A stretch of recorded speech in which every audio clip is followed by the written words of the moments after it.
this is Jesse Draper again with HNet, and I'm here with Professor Annette Gordon-Reed, and we're going to be talking about teaching American history, and in particular trying to think about ways in which we can do a better job of being more inclusive in our representations of what American history really is.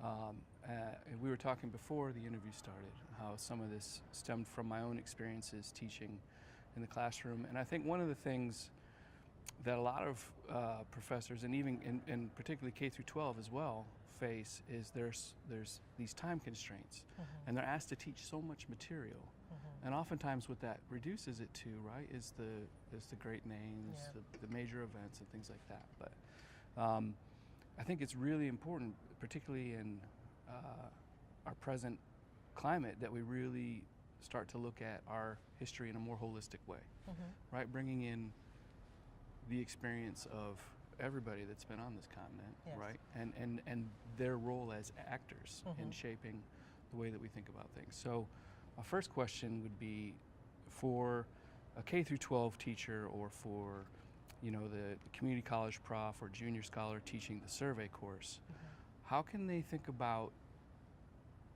including a broader representation of the American experience in their courses?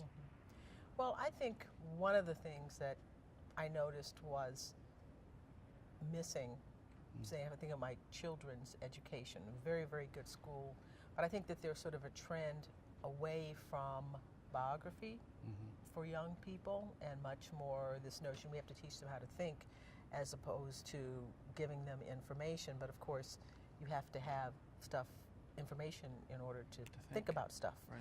And so I understand this notion that you don't want to teach about dates and so forth and just have some sort of rote learning. But what I would do, certainly in the younger grades, would be to pick lives, pick the biographies of people.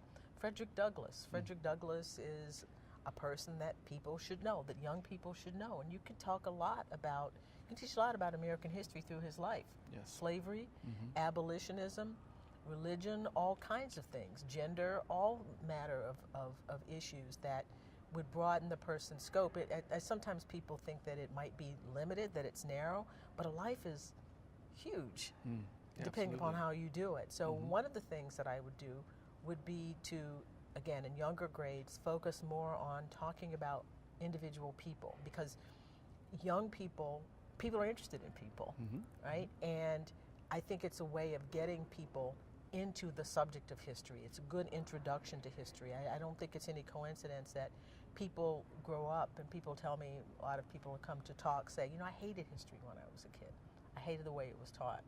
And now they're really into reading history, but the gateway is reading about a life, and then they find out, well, this happened, and that happened, and then the Fugitive Slave Act that made people participate in recapturing slaves. I mean, all those kinds of things can come through lives. So I would focus on sort of sparking a love of history in young people, and that is the kind of thing that has to be there. Something is going wrong in the way people have been trying to transmit history to individuals to make them think that they hate it until they get to be adults. Right. And then they start reading about people, and then they move from people to think about subjects in a broader sense. Right.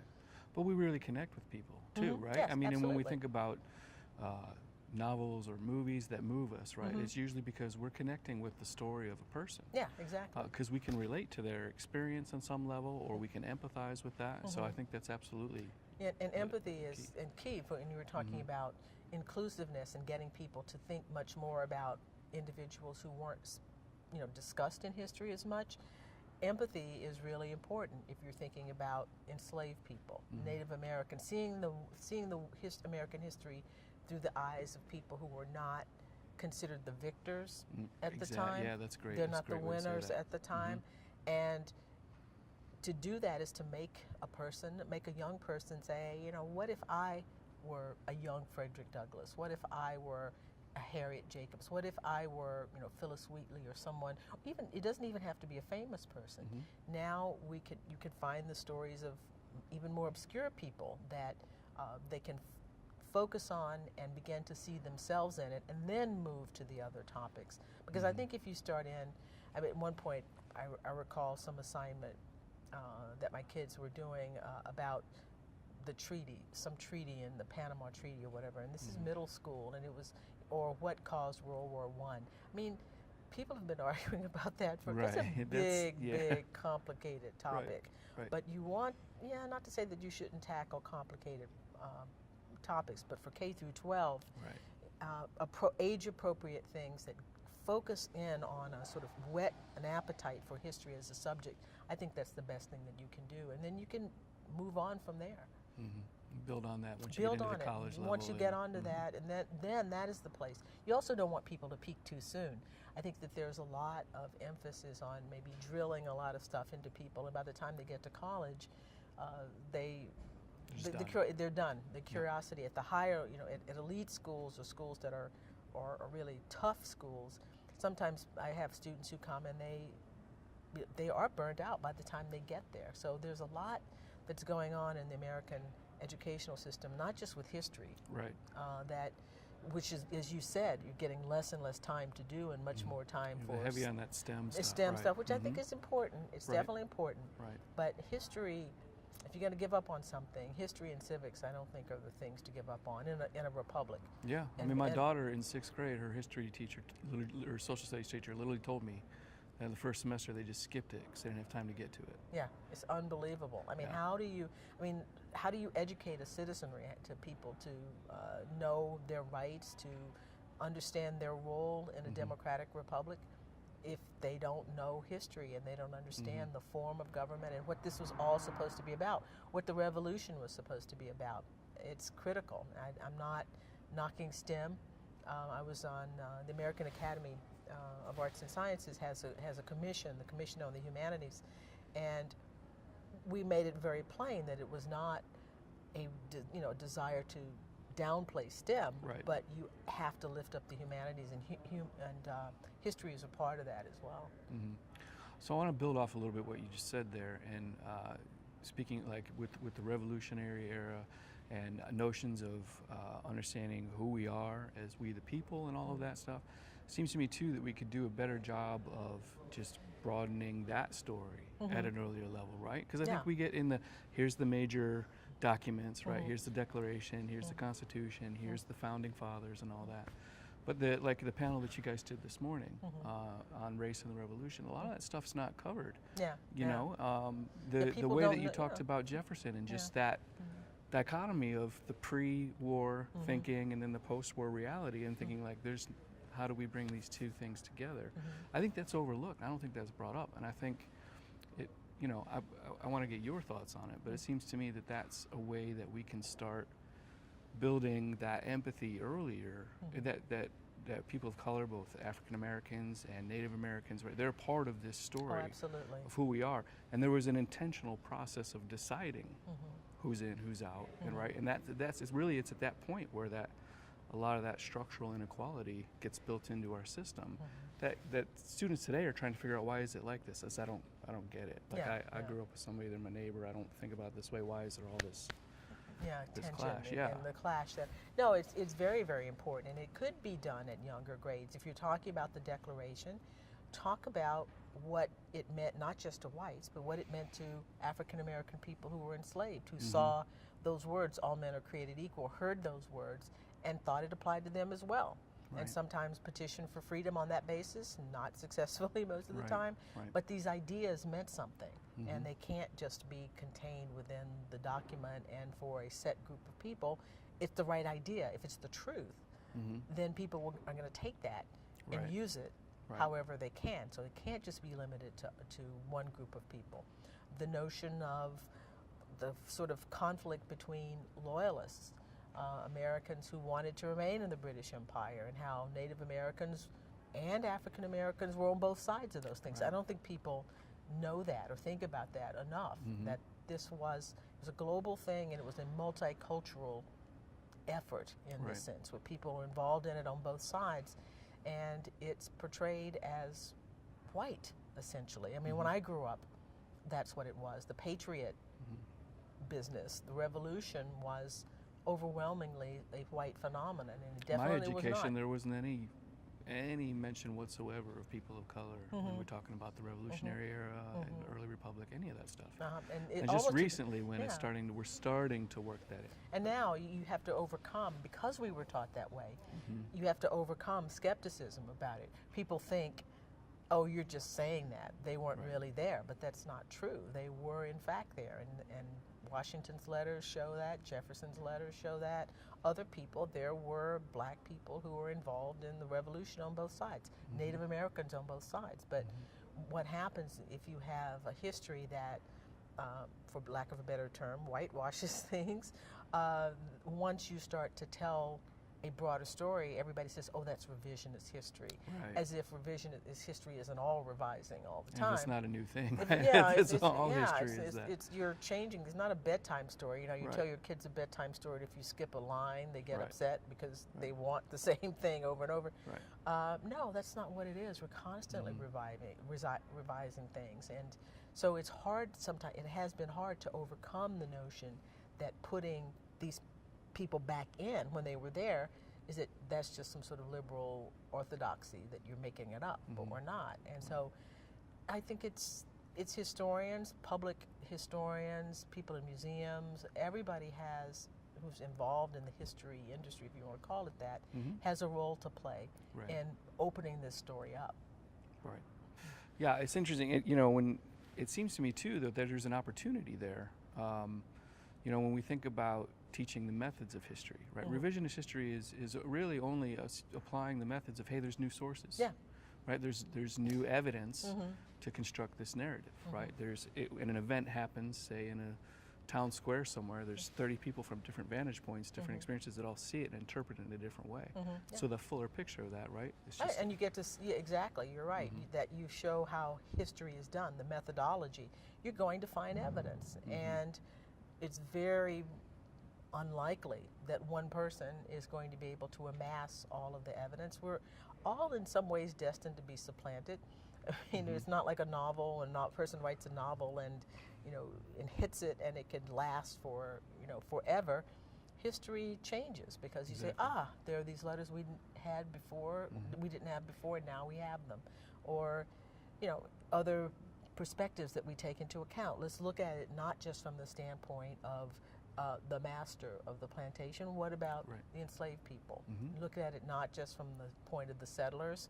What about people who have been living on this land and hunting in a particular way? And what's it like for them to have these kinds of changes, this kind of conflict? So, yeah, it's always going to be revised if it's being done right.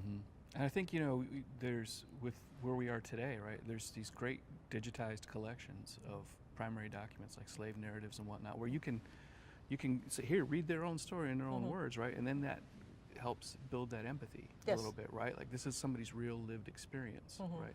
And the kind of things that they had to go through and how they interpreted what this was like. And that's the beginning. That's the beginning of being able to open your mind to possibilities, open your mind to other human experiences that help go into making, who we are. Are there any textbooks or current approaches that you've seen that you can recommend to people that are kind of successfully demonstrating ways to more fully kind of present this in the classroom? So again, because this is an interview geared towards helping teachers think about this. Well, I can't name a specific textbook, but I think the methodology of, if I were a teacher in those grades, I would look at public history sites, online sites. Monticello has great sections for teachers, or either culling information there, just asking students to read the biographies of some of the people at, say, Monticello, Mount Vernon, or other places where they've done profiles. I think the internet and using that as a way of getting students into people's lives is a good way to do it. Don't have a textbook, but it would be much more about, this is the great thing about it, is that I think teachers, maybe this is wishful thinking, can be creative. They have the capacity on their own to fix their own materials together, because there's so much stuff online to do that with primary documents. I mean, using primary sources to the extent you can, age appropriate, obviously, to get people into the actual lives of subjects as a Right. way of introducing them to history as a discipline. And you can build off of that too, Yeah. and show them how to use, how to properly use the internet, how to evaluate sources. And Yes, this that's is going to be telling critical. a legitimate story, whereas this is something somebody's opinion on a blog or Exactly. something along those lines. That's going to be a critical skill. We're in a different world than when we were young people because we have this tool that's fantastic, but it's also a tool for disseminating a lot of really bad Junk. a lot of junk, and telling students how to distinguish, helping them distinguish. How do you check a source? How do you Right. how do you know that this is something that is credible or not? Right. Is critical. That's something that that's a really good point. Yeah. So what, just from your experience, if you had, one opportunity to encourage people, I'd love for you, if you're teaching an American survey, particularly the first half, right? That's your area of expertise. What's something that teachers could think about, or what's important? Like, if you have anything else, like try and include this into your One document or any one no, thing? just like a subject matter or a theme, or what do they need to be teaching that maybe we're light on at the moment, or we're not doing well, that would help us get that more broader perspective of the U.S. experience. Well, I think the experiences of as many different types of people as possible. I mean, to keep it in your mind that this is not just one story, to try to tell them how, to tell them the sort of complexity of it, that there's so many different perspectives, and instead of being a common narrative, that it is I don't want to say fractured narrative, but it is a multifaceted narrative. And you do that by including different voices, the reading material that you choose, the people the people who are the exemplars of a particular moment, the revolution. You could have the story of enslaved people who run away from Monticello, or the story of Jefferson, the story of people who fought for the patriot cause. So I think the notion, to get them the idea that there's no one America, one American, right? That there are multiple stories here, and it doesn't mean that we're not a common people. We do have common values, and I think the Declaration, the Constitution, those kinds of documents have been things that people have rallied around. But I think the theme ought to be not just change over time, but multiplicity of voices. Well, we can help them see that too, right? In the founding of the country, right, where you have individual states, right? With you're going to do your thing your way, and we're going to be a collection, right? But there is those distinct personalities and distinct diversity, personalities, absolutely. and you respect that. But there are some universal values, promoting the notion that there are universal values of, fairness, equality, and those things that are part of the founding document. And even if they didn't realize them at the beginning, they are universal truths that even at the time that people were taking to heart and trying to make new lives for themselves as best they could. I think that universal notion of we, or of us, or the people, whatever. The analogy of the melting pot, right? Which was so, when I was growing up, right? That's what it is. We're all one. We're all these immigrants coming together, and and to me, ultimately, that's a very whitewashing analogy. I think better said, right? It's like a mixed salad, because in that sense, right, we're all in the same bowl, but there's different pieces that kind of make and this we've thing. all, carrying this metaphor for it. If Sure. you carry, we influence one another, we affect one another, and so we have connections, but we're not all the same in the sense, literally, but we are the same in our belief in certain values and ideals. I see. Is there anything else, given where we are today, that you feel like you want to just take this minute, because you have the mic, and then just encourage teachers to think about, ways that they can just prepare these kids to understand this world we live in? I would really love for people, and I can't say exactly how to do it other than what I was suggesting before, but through lives, is to stimulate the love of history, to be confident, and not to be discouraged by the idea that this is something, that we're doing something that doesn't matter. Right. And you can really get that sense from the choices people are making in terms of resources and Mm-hmm. whatever. I think communicate your passion for the subject matter to your student. I think that matters. Yeah. And don't be demoralized. Well, I mean, you can see that too in student reviews, right? They're always, you get those 4 or 5 stars when like they were super excited in the classroom. They really were. I think bringing Because- that energy is key. Yeah, and whether they get the same passion or not, it means something to see other people excited about something, Yeah. and it gives a sense that the thing that there is something to the subject matter. Right, right. Well, thank you so much, Professor Gordon Reed. That's the end of our interview. I just want to thank you once again for taking the time to do this with us. Thank you for asking me. Yeah, absolutely. Cool. Thanks very much.